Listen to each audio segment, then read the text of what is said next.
यहाँ सुन केटा हो, बाहुनले खसी लिएर आउँदैछ, वनको खसी लुट्नुपर्छ। कसरी लुट्ने? हामी चोर हो मुजी, हामी कहाँ खसी लुट्ने? चोर तिमीहरूलाई भने हो मुजी, मेरो आइडिया सुन सिक्ने, मेरो आइडिया। बुढोको आइडिया लाने नाम पर्छ के रे बुढोको गुलो।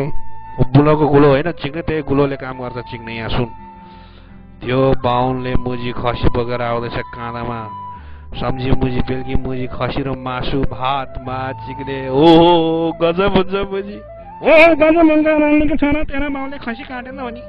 यहाँ सुन मुजी, म तिमीहरूलाई एउटा कुरो भन्छु मुजी, मैले जे भन्छु त्यही गर मुजी। बेलुकी भात मासु खसी माछ चिक्ने, ममचा छोइला चिक्ने सबै बनाएर खानुपर्छ खसीको, अनि मजा आउँछ मुजी।